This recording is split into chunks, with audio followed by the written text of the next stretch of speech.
이 땅 새롭게 하소서.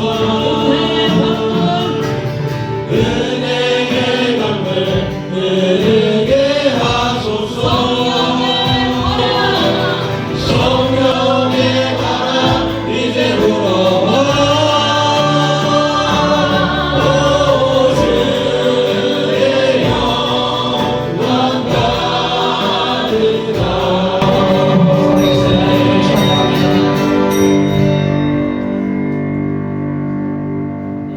하나님의 날이 임하기를 바라보고 간절히 선언하라. 그 날에 하늘이 불에 타서 풀어주고 물질이 뜨거운 불에 녹아지려 하여 우리는 그의 약속대로 의가 있는 곳인 새 하늘과 새 땅을 바라보도다.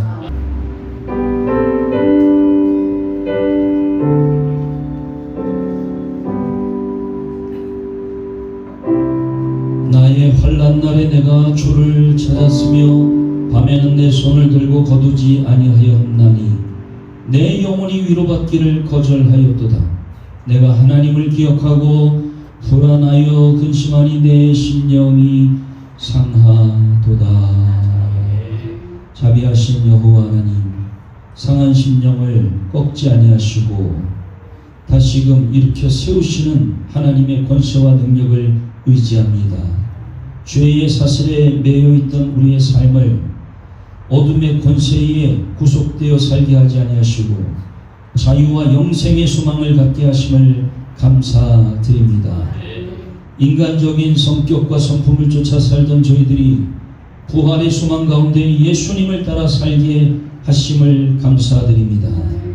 이 시간 믿음 안에서 승리한 주의 성도들이 하늘의 응답을 소망하며 주님 앞에 나아왔사오니 하나님께서 친히 우리의 심령 속에 역사하여 주시옵시고 주님 나라를 바라볼 수 있는 거룩한 믿음의 눈을 가지고 살아가게 하여 주옵소서. 승리의 소망이 되신 예수님 이름으로 기도하옵나이다. 아멘. 거기로부터 살아있는 자와 죽은 자를 심판하러 오시리라. 나는 성령을 믿으며 거룩한 공교회와 성도의 교제와 죄를 용서받는 것과 몸의 부활과 영생을 믿습니다. 아멘. 교독문 1번 시편 1편을 함께 교독합니다. 복 있는 사람은 악인들의 꾀를 따르지 아니하며 죄인들의 길에 서지 아니하며 오만한 자들의 자리에 앉지 아니하고 오직 여호와의 율법을 즐거워하여 그의 율법을 주야로 묵상한다. 내 삶은 주의 것, 내 삶은 주의 것, 온전한 신뢰를 주께 드리네. 보이지 않아도 믿음으로 걷네. 주 영광 바라보며 주 안전하실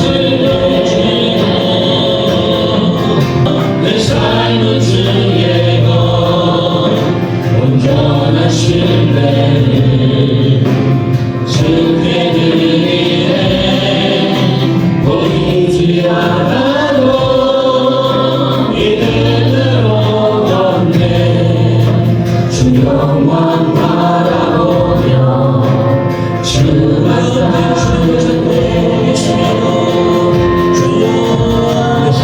하나님 아버지, 오늘도 귀한 날 주님 전에 모여 예배를 드리게 하시니 참으로 감사를 드립니다. 저희들에게 날마다 감사의 귀한 열매가 맺혀질 수 있도록 주님 도와주시기를 원합니다. 저희들의 입술을 늘 주장하여 주시며 주님의 거룩한 백성으로 삼아 주시옵소서. 저희들의 부족함을 이 시간 고백합니다. 성령 충만함으로 이 시간 채워주시길 원합니다. 우리들의 교만함이 있으면 거룩함으로 낮아지게 하옵소서. 혹여 믿음이 없어 낙심이 되면 주님을 신뢰하고 의지할 수 있도록 은혜로 동행하여 주시기를 원합니다. 또한 이 시간 주님을 믿지 않는 영혼들을 위해 기도합니다. 그들의 영혼을 긍휼히 여겨 주시어서 주님의 사랑 안에서 주님의 사랑이 얼마나 크고 넓고 기쁜지 알게 하여 주시기를 원합니다. 주님의 사랑으로 삶의 기준이 바뀌게 하여 주시옵소서. 성품이 변화되며 주님의 귀한 성도가 될 수 있도록 늘 성령님 도와주시기를 원합니다. 주님, 이 나라를 지켜주시옵소서. 상황이 어렵고 힘들지만 그러나 주님이 함께 계심으로 저희들이 이겨나갈 수 있도록 늘 기도하게 하심을 감사드립니다. 그리스도의 사랑으로 통일되는 시간도 앞당겨 주시기를 원합니다. 또한 우리 교회를 지켜주시오며 주님과 연합하여 선을 이루게 하시고 각 지체가 하나가 되어 헌신하고 충성하기를 소원합니다. 저희들의 열심을 통하여서 저희 교회가 날마다 부흥되게 하시고 전도의 열매가 되어 구원받는 사람들이 날마다 늘어날 수 있도록 주님 도와주시기를 원합니다. 이 시간 단위에 세우시는 목사님의 말씀을 들을 때 듣는 저희들에게도 하나님의 귀한 은혜가 넘치게 하여 주시옵시고 말씀 전하실 때에 힘있고 공세 있는 말씀이 되어 저희의 상한 심령도 치유받고 돌아갈 수 있는 귀한 시간이 될 수 있도록 주님 함께하여 주시옵소서. 감사드리며 예수 그리스도의 이름으로 기도드렸습니다. 온 몸에 전율이 일었다. 나는 분명 의식을 잃었으나 내 영혼은 그 시간 사탄의 세력의 향을 향해 예수의 보혈을 선포하며 피 터지는 전투를 벌이고 있었던 것이다. 간호사들의 생생한 증언은 내가 영의 세계에서 겪은 일과 정확히 일치했다. 퇴원 후 나는 4개월마다 주치의를 만났다. 어느 날 그에게 조심스레 물었다. 선생님, 솔직히 그날 제게 심장 충격을 몇 번이나 시도하셨습니까? 그가 당시를 회상하며 혀를 내둘렀다. 20번은 좋게 넘었을 겁니다. 제 의사 생활을 통틀어 한 환자에게 그토록 많은 전기 충격을 가한 건 여선생님이 처음이었습니다. 통상적으로 내 5번의 시도에 반응이 없으면 사망 판정을 내리는 것이 일반적이다. 그런데 그날의 나는 충격을 가하면 심장이 다시 뛰다가도 선취하려 하면 다시 멈추기를 반복했기에 의료진도 포기할 수가 없었다고 했다. 무신론자였던 주치의가 덧붙인 말은 의미심장했다. 참 기이했습니다. 그날 밤 마치 선생님을 죽음으로 끌고 가려는 세력과 생명을 절대 뺏기지 않으려는 세력이 선생님의 몸을 두고 줄다리게 하는 것만 같았습니다. 13년 가까운 세월이 흘렀지만 그날의 기억은 마치 어제 마주한 장면처럼 여전히 또렷하다. 눈을 감으면 그 어둠과 빛의 격돌, 나를 노리던 검은 영들의 형체가 그림처럼 그려진다. 그것은 꿈이 아니었다. 나는 현존하는 또 다른 세계, 영원한 실제를 보고 돌아온 것이다. 내 신앙 여정에는 3번의 거대한 파도가 있었다. 첫째, 중학생 시절 십자가 복음을 믿고 구원을 얻은 날. 둘째, 2007년 성령님을 깊이 만나 회개하며 주님과 동행을 시작한 날. 셋째, 2013년 죽음의 강을 건너 영적 세계를 목격하고 돌아온 날. 이 날을 기점으로 내 삶의 목적이 달라졌다. 하나님은 생명을 연장해 주신 내게 새로운 비전을 보여주셨고 그날 이후 삶과 사람을 바라보는 나의 시선은 완전히 바뀌었다. 시편 118편 17절 말씀 다같이 읽으시겠습니다. 내가 죽지 않고 살아서 여호와께서 하시는 일을 선포하리로다. 아멘.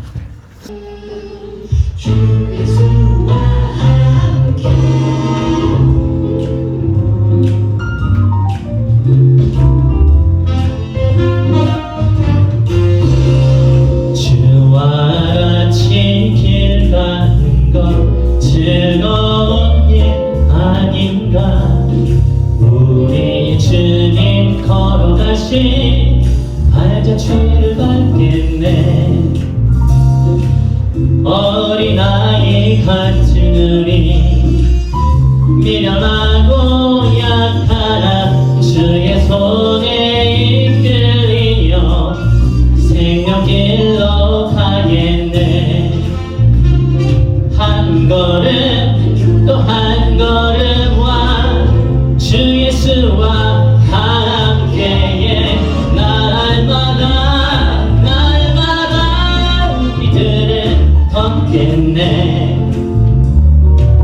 꽃이 피는 들판이나 험한 골짜기라도 주가 인도하는 대로 주와 같이 가겠네.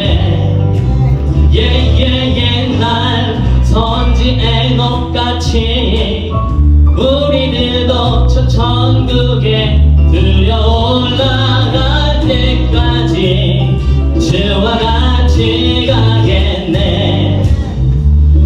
한 걸음 또 한 걸음와 주 예수와 함께해 날마다 우리들은 걷겠네. 주의 발자취를 따르니 어찌 기쁜 일이 아닌가. 마음의 하늘 밝게 개이고 밝은 빛이 비치네.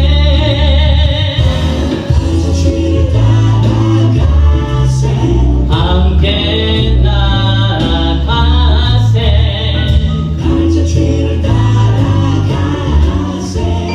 노래하며 기쁘게 발자취를 따라가세. 함께 나아가세. 발자취를 따라가세. 노래하며 기쁘게 노래하며 기쁘게 노래하며 기쁘게. 이제 좀 빨리 부를 거예요. 길을 밝히 보이시니 주 앞에 빨리 나갑시다. 우리를 찾는 구주 예수 곧 오라시네. 우리를 오라 하시는 말 기쁘게 듣고 즐겨서 구주를 믿긴 주체 말고 속속히 나가세. 죄가 벗은 우리 영혼은 기뻐 뛰며 주를 보겠네. 하늘에 계신 주 예수를 영원히 섬기리. 죄가 벗은 우리 영혼은 기뻐 뛰며 주를 보겠네. 하늘에 계신 주 예수를 영원히 섬기리. 죄가 벗은 우리 영혼은 기뻐 뛰며 주를 보겠네. 하늘에 계신 주 예수를 영원히 섬기리. 영원히 섬기리. 영원히 섬기리.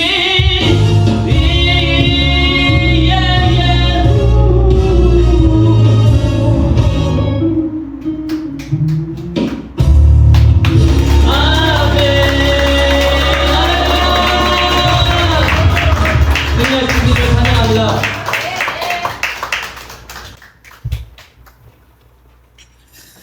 성경 말씀은 창세기 41장 37절로 46절까지의 말씀을 읽어보겠습니다. 창세기 41장 37절부터 46절까지의 말씀입니다. 바로와 그의 모든 신하가 이 일을 좋게 여긴지라.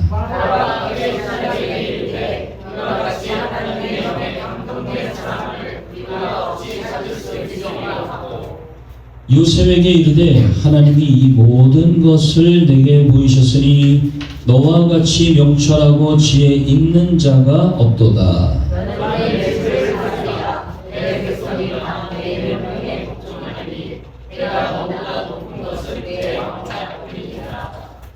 또 요셉에게 이르되 내가 너를 애굽 온 땅의 총리가 되게 하노라 하고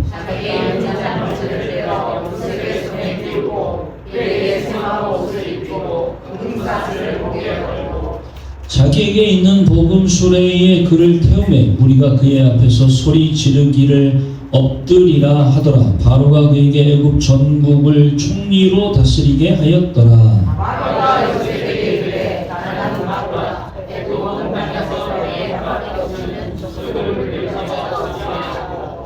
그가 요셉의 이름을 사브낫 바네아라 하고 또 온의 제사장 보디베라의 딸 아스낫을 그에게 주어 아내로 삼게 하니라. 요셉이 나가 애굽 온 땅을 순찰하니라.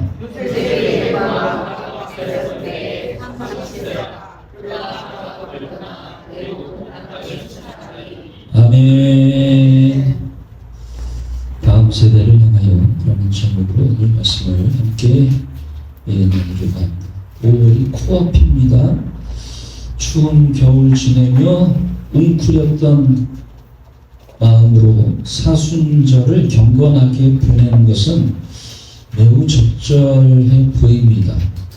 왠지 옷깃을 여며야 될 것 같고 또 마음가짐을 좀 차분하게 해야 될 것 같은 그런 계절 덕분에 또한 사순절의 경건함도 지켜가는 것이 비교적 그 계절의 스타일과 맞는다라고도 여겨집니다. 그러나 부활절을 맞으면서 뭐 이제 예수님 부활하셨습니다 라고 또 외치다 보니까 뭔가 활력과 활기가 넘치는데 이제 계절이 바뀌면서 본격적인 봄이 시작되고 사방만발하게 꽃들이 핍니다. 유원지마다 공원마다 행락객들이 넘쳐나죠. 안 나가봐서 잘 모르시죠? 기름값이 비싸다 뭐 이렇게 얘기하지만 아무리 그래도 당장 여기 장수대공원만 해도 뭐 사람들이 얼마나 많이 오는지 모르겠다. 그래서 일산으로 가야 되는 우리 정원이네 집은 그쪽으로 가면 안 됩니다. 요즘 같은 때는 일본국도 타고 송내로 들어가든가 아니면 좀 돌아서 경인고속도로 타고 외곽 타고 이렇게 돌아서 가야 되죠. 유혹은 그 자체로 죄가 아닙니다.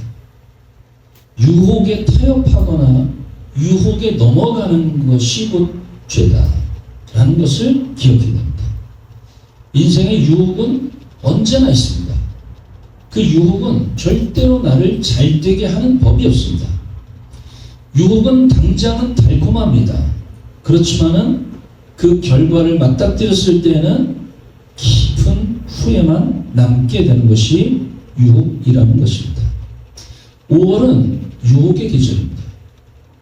이제 얼마 남지 않은 이 4월이 끝나고 또 5월이 되면 더군다나 올해는 또 쉬는 날고 연휴를 쭉 잡아주어서 뭐 1년에 한 번 주일 빠지면 되지. 또 이런 유혹이 찾아옵니다. 찾아오나요? 안 오나요? 와요? 큰일 났습니다. 유혹은 그 자체가 죄가 아닙니다. 유혹에 빠지는 게 죄라는 사실을 기억해야 됩니다. 목사님, 제가 다음 언제 예배에 교회 못 옵니다. 뭐 이렇게 말들을 하는 분들이 있어요. 제가 그걸 기억할까요? 전 기억 안 합니다. 못하는 게 아니라 기억 안 합니다. 왜냐하면 교회에 못 온다고 하는 것은 제 스케줄에 제 인생의 시간표에 없어요. 그냥 교회 오는 날은 당연히 교회 오는 겁니다. 못 오는 건 그분 사정이야. 그렇기 때문에 말은 하지만 그건 그냥 금방 흘려 듣습니다. 뭐 하루 전날 얘기하면 모를까. 며칠 전에 몇 주 전에 뭐 이래서 저래서 교회 못 옵니다. 그걸 제가 뭐 그것까지 기억하고 살 여력이 없습니다. 아유 교회 오세요. 예배 드려야지.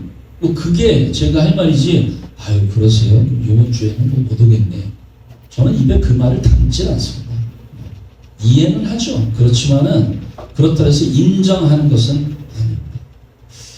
김수현 집사님 아침에 일부 예배 드리고 갔어요.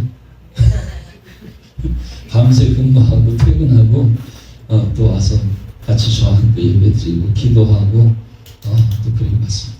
이 눈이 그냥 퉁퉁 부었더라고요.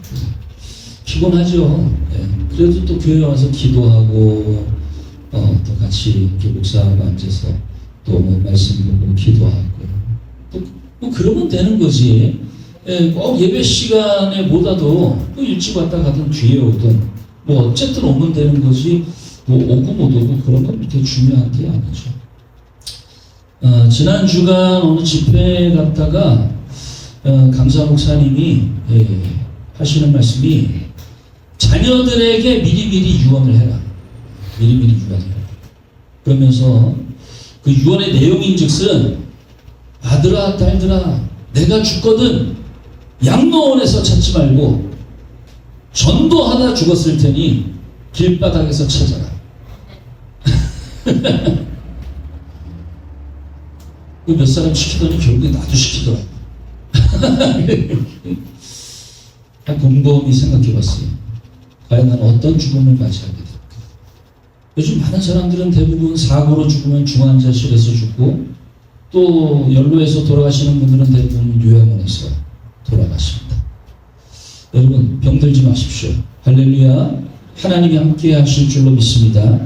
이런 비극적인 죽음을 우리는 환영하지 않습니다.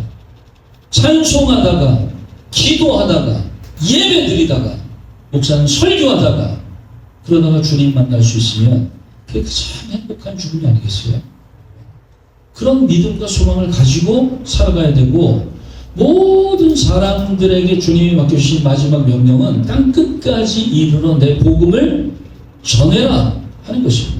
그렇기 때문에 때를 얻든지 못 얻든지 항상 말씀을 입술에 달고 사는 거고 하나님의 구원을 선포하면서 살아가는 것이 오늘 우리가 해야 할 일인 것입니다.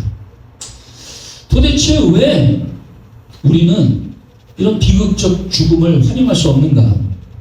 지금 우리가 누리고 있는 이 자유와 번영, 이것은 절대로 그냥 주어진 것이 아닙니다. 가난했습니다. 많은 고난이 있었습니다. 죽음을 불사하는 한이 있어도 교회에 가야 했고 예배드려야 했고 하나님 앞에 엎드려야 했던 부모님 세대, 할아버지 할머니 세대, 또 그 조부모님들의 세대가 있었기 때문에 결국 오늘 이렇게 안정적이고 평안한 세대를 살아가는 우리는 이런 앞선 세대의 빚진 자라는 사실을 기억해야 합니다. 나는 복음의 빚진 자입니다. 빚은 졌으니 어떻게 해야 돼요? 떼어먹을 것 같은데? 빚을 졌으면 갚아야지. 그래서 복음을 전하는 거예요. 내가 받은 이 구원의 감격과 감동이 그냥 주어진 게 아니라는 것입니다. 고단한 시절을 끝까지 감내했던 그 견디고 견뎠던 믿음의 선배들이 있었기 때문에 오늘 이런 자유가 있고 믿음이 있다라는 것을 기억할 때 우리 역시 다음 세대를 생각한다면 열심히 복음을 전해야 할 줄로 믿습니다. 오늘 유근혜 집사님이 끝에 가서는 아주 갈 길이 바쁘더라고요. 야, 되게 바쁘구나. 저도 마찬가지예요. 갈 길이 바빠. 누가 뒷더미를 잡을래도 난 잡힐 시간도 없어. 앞으로 가기도 바빠 죽겠는데 뭐 누가 다리를 걸어. 다리 걸 새도 없어. 그냥 가는 거예요. 세월이 얼마나 빨리 갑니까? 뒤돌아보면 인생이 얼마나 빨리 흘렀습니까? 뭐 반대하는 사람, 뭐 비난하는 사람, 뭐 붙잡는 사람, 별의별 사람 많죠. 네. 그리고 나는 앞에 가 있어요. 필요 없어요. 지금 주님이 나와 함께 하신다는 사실을 겨울 때 십자가를 향해서 달려가는 거지. 뭐 거기 멈춰서 가지고 뭐 어구적 거릴 그럴 겨를이 없습니다. 하나님이 내게 맡겨주신 표대를 향해서 다름질하는 자가 되시기를 주님의 이름으로 축복합니다. 1885년에 이 땅에 복음이 처음 들어올 때 아펜셀러 언더우드 목사님, 그분들이 이 조선 땅에 오지 않았다면 그분들은 미국에서 아주 유명한 목사님들이 됐을 만한 분들이에요. 공부도 잘해서 훌륭한 분들이 되어서 정치를 했으면 대통령이 됐을 거고, 사업을 했으면 아주 훌륭한 그런 경제인이 되었을 거예요. 어떤 방면에서든지 뛰어난 분이었어요. 그렇지만은 하나님의 부르심 따라서 이 소명을 붙들고 이 땅에 온 거 아닙니까? 얼마나 가난했습니까? 얼마나 힘들었습니까? 그러나 그런 시대에 우리에게 그 부르심 받았다고 하는 사명 한 가지로 찾아와서 복음을 전했고 이 땅에 피 흘려 순교하시기까지 했다. 그것이 바로 오늘날 우리가 사는 이 땅의 자유와 평화를 얻게 된 이유라는 사실을 기억해야 합니다. 오늘날 세계 1등 하고 있는 일들이 대한민국에서 벌어지고 있다고 하는 것은 너무나 놀라운 일이잖아요.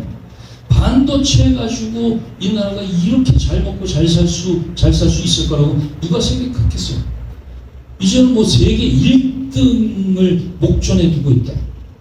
자동차를 만들어서 세계로 수출을 하고 온갖 가전제품, 뭐 불과 몇십 년 전만 해도 어디 외국 나가서 메이드 인 코리아 찾아보기가 어려웠어요. 그저 그냥 삼성 간판만 봐도 너무 반갑고. 그런데 그냥 뉴욕에 가면은 이쪽에는 대형 스크린 삼성, 이쪽에는 LG 대형 스크린, 다 한국 물건들. 어디서 왔습니까? 코리아. 그럼 이제 세계인들이 다 알아주는 그런 나라가 되었다라고 하는 겁니다. 석유값이 날로 치솟으니까 살기 어렵다, 힘들다, 뭐 이렇게들 이야기합니다. 미국은 산유국입니다. 우리나라의 기름값의 3분의 1 정도밖에 안 했어요. 그런데 이 전쟁을 통해 지금 미국은, 우리나라도 지금 2,000원이 넘었다고 그러는데 미국은 우리나라 돈으로 지금 3,000원이 넘었대요. 우리는 뭐 까짓거 길값이 비싸면은 좀 세워두고 적당히 타면 돼. 근데 미국은 그럴 수가 없어요.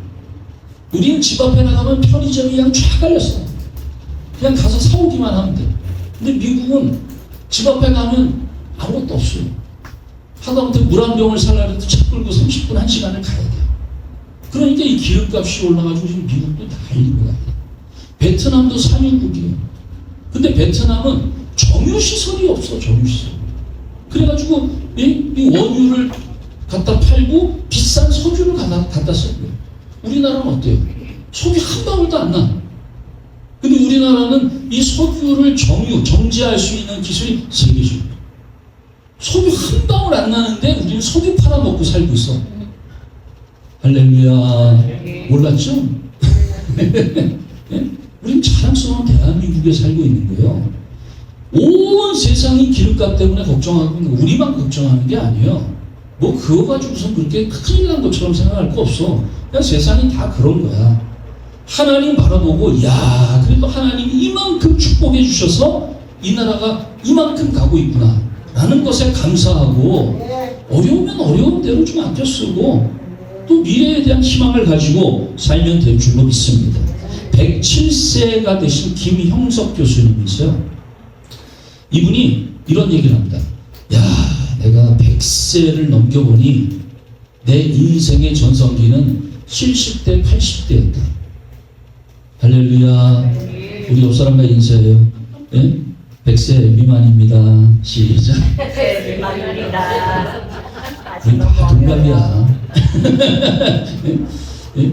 100세를 넘겨보니 내 인생의 70, 80이 내 인생의 황금기였고 전성기였다. 그리고 이야기를 하시더라고요. 지금 뭐 예전에는 100세 넘은 인구가 얼마다 뭐 이러고 통계를 내고 몇 명이다. 지금 너무 많아요. 예. 웬만하면 다 90세 이상 살고 100세 이상 뭐 거뜬히 삽니다. 예. 건강 관리 잘 하시고 힘내세요. 지금이 전성기야. 지금만 사모니. 그런 마음을 가지고 우리가 살아야 되는데, 이 김영석 박사님이 이런 얘기를 해요. 인생을 바르게 살아가기 위해서는 성격대로 살지 말고 인격대로 살아야 된다. 인격대로 산다는 것은 배운 대로 사는 것이고, 아는 대로 사는 것이고 원칙대로 사는 것이고 의지대로 사는 것이다. 성격대로 산다는 것은 지 기분 내키는 대로 사는 것이고 자기 편한 대로 사는 것이고 모든 것을 자기 중심적으로 결정하면서 사는 게 성격대로 사는 거다. 그런 얘기를 하는 겁니다. 여러분, 시간은 언제나 하나님이 주신 선물이고 축복입니다. 포기하지 않고 견디기만 하면 이 선물 같은 시간이 언젠가는 축복의 열매로 찾아온다는 사실을 기억해야 됩니다. 그러나 그냥 시간만 보낸다고 되는 것은 아닙니다. 내게 주어진 시간 속에서 목표의식을 가지고 달려가는 겁니다. 뭐 어렵고 힘들고 그건 뭐 늘상 있는 일이야. 그냥 당연한 거야, 그거는. 네. 우리가 주를 위해서 힘껏 살아갈 때 마이가 그냥 내버려 둘 리가 없습니다.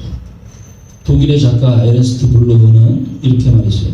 인간은 끊임없이 희망을 품는 존재예요. 인간이 극한 상황에서도 인내와 용기를 가질 수 있게 만드는 힘은 바로 꿈이다 라고 말이죠. 하나님께서 사람을 창조하신 후에 허락하신 것은 바로 희망, 꿈, 비전입니다. 창세기 1장 18절 시작. 생육하고 번성하여 땅에 충만하라. 땅을 정복하라. 생물을 다스리라. 할렐루야. 충만해라. 정복해라. 다스리라. 이것이 하나님이 우리에게 주신 희망이요 꿈이요 비전이다 라고 하는 겁니다. 이루기 쉽겠어요? 어렵겠어요? 이루기 쉬워요? 어려워요? 쉬워요? 어려워요? 어려운 건 당연한 거야. 어려운 거. 세상에 쉬운 게 어딨어요? 근데 어렵다고 해서 자꾸 자빠져. 그냥 어려운 건 어려운 거야. 어려우니까 해볼 만한 거예요. 어려우니까 시작하는 거야. 어려우니까 돌파하는 겁니다. 뭐 남도 쉬우면 다 같이 그냥 하면 되는 거지. 예수님도 승천하시면서 약속하신 성령을 보내주시며 이렇게 말씀하세요. 사도행전 2장 17절 하나님이 말씀하시기를 말세에 내가 내 영을 모든 육체에 부어주리니 너희의 자녀들은 청년들은 노인들은 할렐루야.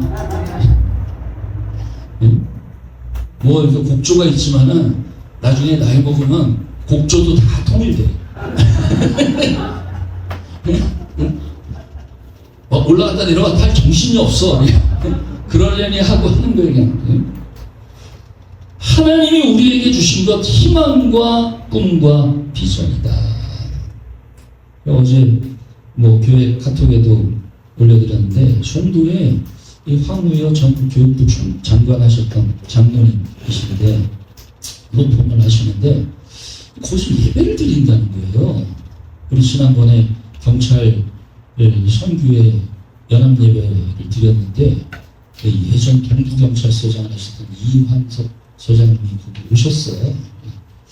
이 손님들이 있어서 제가 다 인사도 못했기 때문에 사무실에 한번 가서 기도해 드린다 방문했는데 자기가 이 장관님 기도회에 참석을 한다는 거예요. 그래서 그런 게 있어요. 제가 참 목사님한테 너무 무심했네요. 한번 가겠습니다. 그랬더니 매주 토요일 합니다. 그러더라고요. 그래서 매주 토요일이요? 이번 주에도 하겠네요. 그럼요. 그러더라고요. 말을 했잖아. 간다고. 언제 가냐고, 언제. 맨날 뭐 다음에 저 그 말 되게 싫어하거든요. 본자가 이번 주에 가겠습니다. 목사님 오시는데 뭐 설교라도 하셔야 되는데 내가 갑자기 가는데 이미 내정돼 있지 않냐. 맞대. 다음에 오시면 안 되겠어요. 다음에는 모르겠고 그냥 예배 드리러 내가 가겠다. 그래서 이제 느닷없이 토요일날 예배를 드리러 간 거예요. 뭐 황유여 장관님이 뭐 저를 기억할 리는 없죠. 여기저기 다니면서 얼굴은 좀 보기는 했지만. 그래서 갔더니 마침 청소년 사역을 하는 목사님이 이 설교를 하러 오셨어요. 그래서 자기가 연수동에서 학생들 한 7명, 청년들 한 7명, 그렇게 데리고서는 뭐 가출한 학생, 뭐 또 뭐 본드한 애들, 이런 애들 데리고서는 이제 그래도 교화시키고 또 교회를 하고 또 그러다 보니까 그 부모님들이 지금 교회 한둘 이렇게 찾아오고 그런 목회를 하신다는 거야. 네. 그날도 학생 애들하고 청년 애들이 한 7, 8명 이렇게 와서 앉아 있는 거예요. 그래서 야, 참 신기하다. 네? 그랬더니 자기가 애들 보고 야, 목사님이 오늘 저 황우회 장관님 거기 기도회 가는데 니네들이 좀 와서 응원을 해야 된다. 그래서 토요일이니까 애들이 왔다는 거야. 네. 근데 그냥 온 게 아니라 예배 끝나면 내가 햄버거 사줄게. 그랬더니 얘네들이 지금 왔다는 거야. 그래서 같이 예배 드리고 있다는 거야. 자기하고 자기 사모하고 지금 뭐 큰애가 벌써 27까지 됐는데 이렇게 아이들이 바뀌어지고 변화되고 예수 믿고 또 그 부모님들이 또 함께 신앙생활하는 이런 과정을 겪으면서 자기는 너무나 인생의 보람을 느낀다. 근데 이 일을 하기 위해서 자기는 일주일에 한 번이나 2번 일용직 근로를 한다는 거야. 그래서 그 전날도 삽질을 1,000번 하고 왔대. 어디 가서 했는지 모르겠어. 그래서 가서 하루 일당 받아가지고 와서 오늘 애들 햄버거 사줍니다.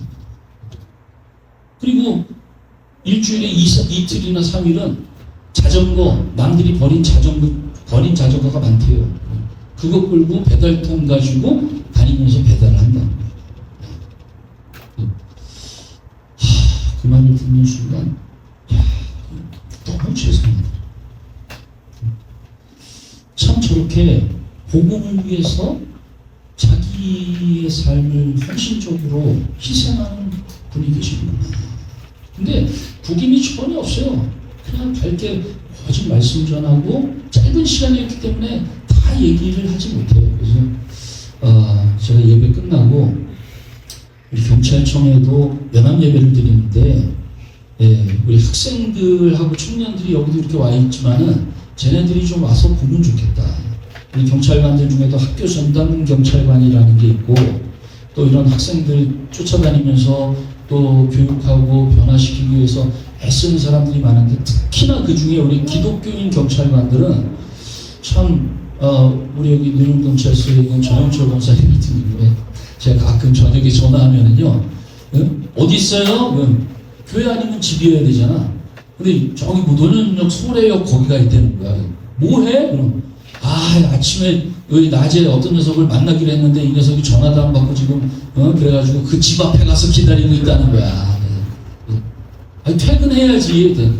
아이고 그냥 퇴근하는 길에 잠깐 들렸어요. 참 순수하게 듣잖아. 그 권사님. 뭐 돈을 주는 것도 아니고 뭐 칭찬을 받는 것도 아닌데 그렇게 또 탈선한 아이들 찾아다니면서 어떻게 해서든지 또 살펴보려고 그러고 또 돌아다녀요. 참 감사하다. 우리 경찰관들 그런 사람들이 있으니까 학생들, 청년들 데리고 와서 당신 하고 있는 사역 오늘 다 얘기도 못했는데 좀 하십시오. 그래 6월 16일 날 경찰청 연합예배 때 좀 오시라고 그랬어요. 뭘 어떻게 하고 있는지 좀 소개도 하고 우리도 좀 도전 좀 받자. 그런 분이 계시더라고요. 이분이 말씀을 전하면서 베드로전서 5장 6절 시작. 그러므로 하나님의 능하신 손 아래에서 겸손하라. 때가 되면 너희를 높이시리라. 자기는 이 말씀을 붙들고 어떻게 해서든지 겸손하자. 하나님은 반드시 때가 되면 높여주신다. 라는 이 소망의 마음을 갖고 있다는 거예요. 사도 바울도 그랬다는 거예요. 빌립보서 4장 12절 시작. 나는 비천에 처할 줄도 알고 풍부에 처할 줄도 알아. 모든 일 곧 배부름과 배고픔과 풍부와 궁핍에도 처할 줄 아는 일체의 비결을 배우라. 할렐루야. 교인이 얼마고 중요한 게 아니에요. 오직 하나님이 기뻐하시는 일을 향해서 가면 될 줄로 믿습니다. 여기 뭐 1,000명, 10,000명 아니라 수백만 명이 모여있어도 다 가짜 라고 하면 저는 유집사님 보고 유집사 우리 나가서 개척하지 나갈 거야. 그게 무슨 의미가 있어요? 하나님 영광을 위해서 살면 돼요. 주님이 기뻐하실 일에 헌신하면서 살면 됩니다. 지난 목요일에 충주에 있는 중앙경찰학교 2시간 반 이렇게 가서 햄버거 80개 사주고 또 우리 칫솔 세트 또 인천 오는 애들도 다 하나씩 나눠주고 그리고 예배드리고 그냥 불이 나게 온다고 왔는데도 인천 도착하니까 거의 11시 반 오더라. 또 여기서 또 한참들 가셨을 테니까 뭐 12시 넘겨서 집에들 가시면 돼요. 그날부터 컨디션이 안 좋아. 힘도 들고 피곤이 금방 안 풀리다. 뭐 그렇지만은 그래도 대한민국 경찰관이 되보겠다고 하는 20대 30대 초반의 이 청년들이 있는 곳에 가서 예배하고 복음 전하고 김희수 권사님 나는 왕인 줄 알았어요. 그런데 벌레였어요. 그 얼마나 감동적이야. 하나님 은혜를 주신 그 세상 노래지만 그걸 계산을 해서 부를 줄 누가 알았겠어. 주의 수나의 산소는 깜짝 놀라게 찬양하는 게 경찰관들이 그냥 뭐 치안이나 담당하고 범인이나 잡는 줄 알았는데 예수 경찰들이 여기 아마 그 청년들이 인생의 꿈과 비전을 가졌을 거예요. 내가 저런 경찰관이 되어야겠구나. 어디 갔었든지 나도 예수 경찰로서 드러내고 복음을 전하는 사람이 돼야겠구나. 그 결심을 단 한 명이라도 했을 거 아니야. 그러면 되는 거죠.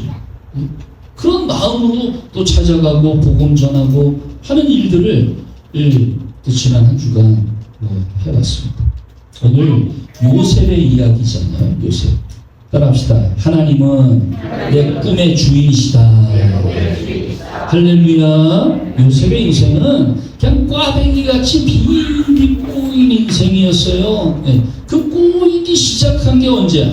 요셉이 꿈을 꿨어. 마음의 비전을 가졌어요. 그런데 형들이 시기하는 거야. 창세기 37장 19절 시작. 서로 이르되 꿈꾸는 자가 오는도다. 자, 그를 죽여 한 구덩이에 던지고 우리가 말하기를 악한 짐승이 그를 잡아먹었다 하자 그의 꿈이 어떻게 되는지를 우리가 볼 것이니라 하는지라. 여러분, 꿈꾸는 자가 되면 환영받는 게 아닙니다. 인정받는 게 아닙니다. 왜 그럴까요? 꿈은 아직 현실이 아니기 때문에 그래요. 꿈은 가능성보다는 불가능할 확률이 더 높아. 꿈꾸다가 다 이루어집니까? 안 되는 거 아니잖아요. 가능성이 다잖아. 꿈은 현실이 아님에도 불구하고 다른 사람들의 시기와 질투를 불러일으킨다 라고 하는 것입니다. 그럼에도 불구하고 우리는 꿈을 말합니다. 왜냐하면 현실에 만족할 수 없기 때문에 가능한 것보다는 불가능한 것에 도전하기 때문에 사람들의 시기와 질투, 핍박 우리는 그런 거 거들떠볼 마음도 없어요. 요셉은 오직 하나님이 주신 꿈만 가지고 살았어. 그런데 남도 아닌 형들이 동생에게 이런 끔찍한 일을 할 거라고 누가 감히 생각이나 했겠냐 라고 하는 것이죠. 꿈은 사람이 갖고자 해서 갖는 것도 아니고 하나님이 주시는 것이 꿈이라는 사실을 기억해야 됩니다. 두 번째로 시작. 상반된 환경과 상황 속에서도 꿈이 성숙해져 간다. 할렐루야. 창세기 39장 21절 시작. 그런즉 내가 어찌 이 큰 악을 행하여 하나님께 죄를 붙이리까. 죽을 뻔했는데 그나마 죽지 않고 노예로 팔려갔잖아요. 노예로 팔려가서 충성을 다했어. 그런데 이게 보디발의 아내가 또 유혹을 한단 말이에요. 유혹은 그 자체가 죄가 아니야. 유혹에 넘어가는 게 죄지. 요셉은 유혹에 넘어가지 않기로 거절해 버렸다. 내가 어떻게 하나님께 죄를 지을 수 있느냐? 39장 21절 여호와께서 요셉과 함께 하시고 그에게 인자를 더하사 간수장에게 은혜를 받게 하시고 그래서 감옥까지 갔는데 하나님께서 요셉에게 은혜를 더하셨다. 라고 그렇게 이야기하고 있어요. 다 같이 시작. 하나님은 아멘. 형들의 미움을 받아서 상인들에게 팔려갔지만 보디발의 집의 문을 열어주셔서 보디발의 아내의 유혹과 모함으로 인해서 쫓겨났지만 감옥의 문이 열렸어요. 감옥의 문이 닫혔지만 그러나 요셉은 왕궁의 문이 열리게 되는 줄로 믿습니다. 41장 14절 시작. 이에 바로가 사람을 보내어 요셉을 부르매 그들이 급히 그를 옥에서 내놓은지라 요셉이 곧 수염을 깎고 그의 옷을 갈아입고 바로에게 들어가니.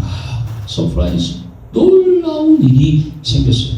전혀 예상할 수 없는 일이 생겨난 겁니다. 세 번째 시작. 하나님은 우리의 꿈을 이루어 주시는 분이다. 멈추지 마십시오. 포기하지 마십시오. 옆에서 어떤 방해가 있고 회방이 있고 건드리는 일이 있어도 그것으로 해서 분노하거나 실망하지 마십시오. 그냥 가는 겁니다. 가면 하나님이 도와주시는 줄로 믿습니다. 인생은 궤적이라는 게 있어요. 삶의 궤적이 있어.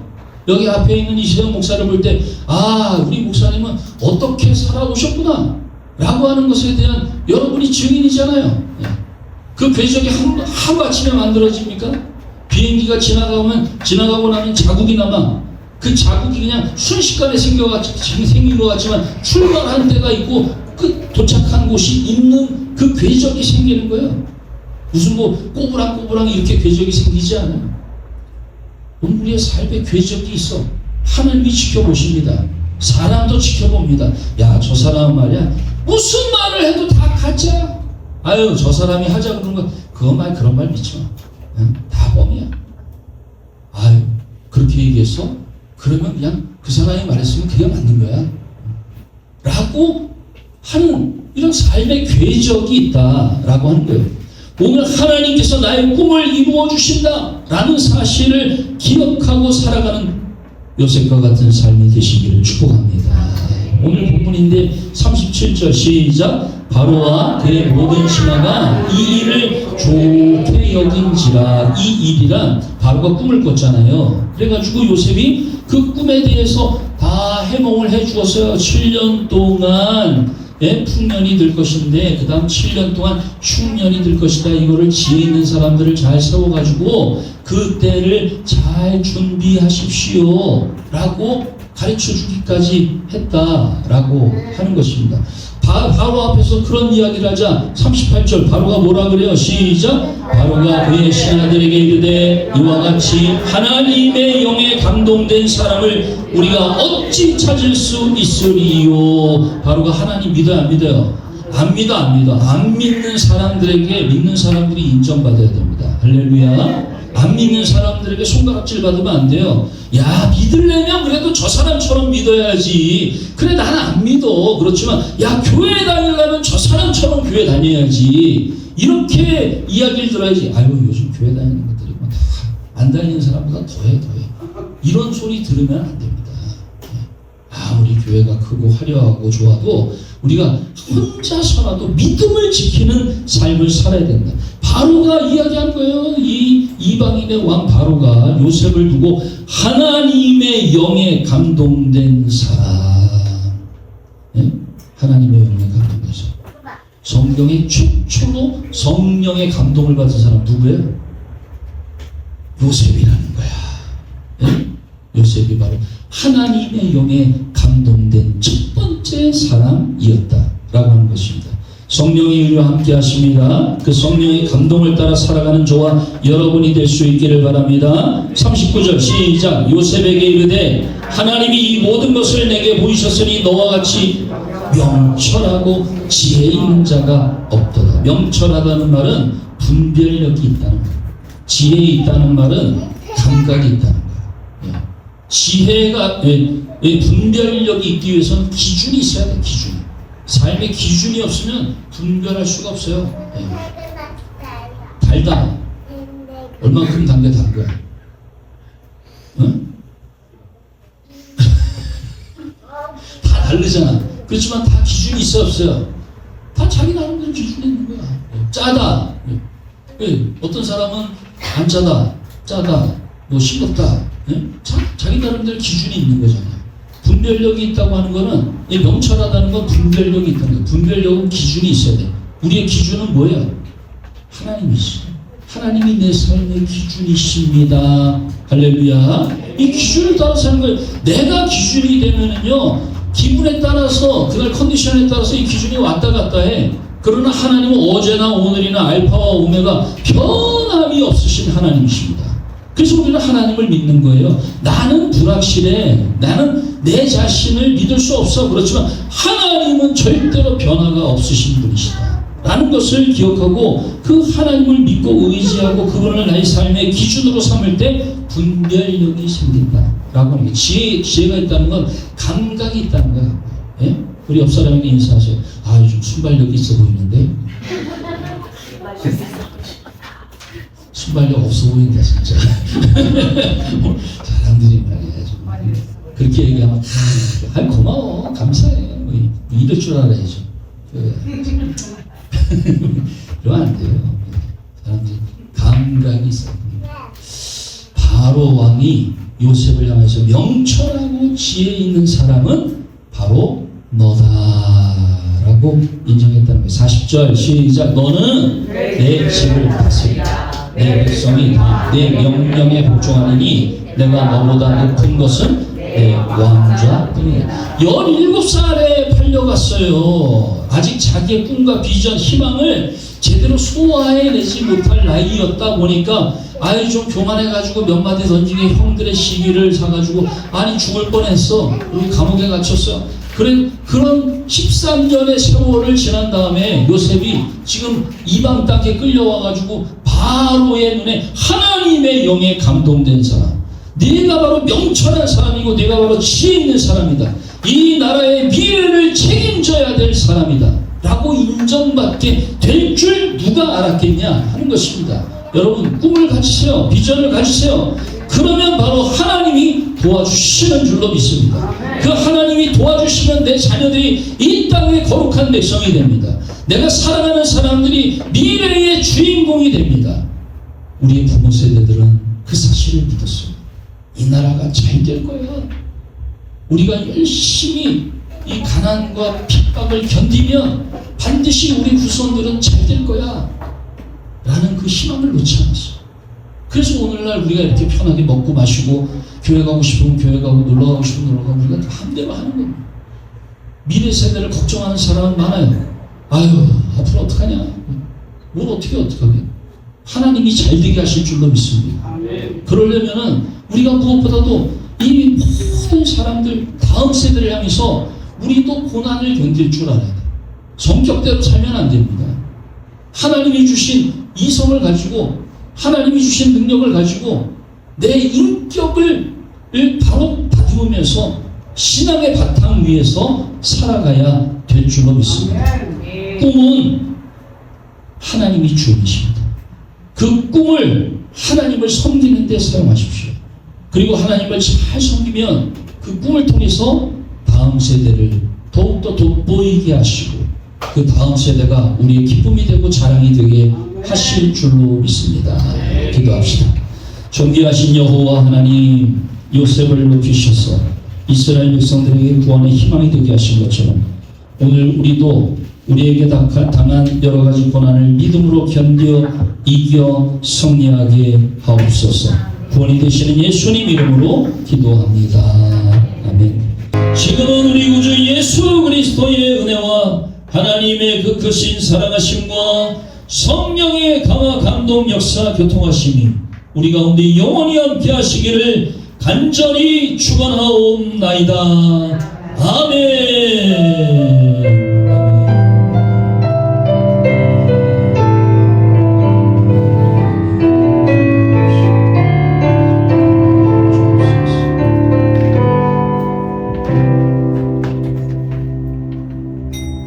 주님의 은혜가 함께 하시기를 축복합니다.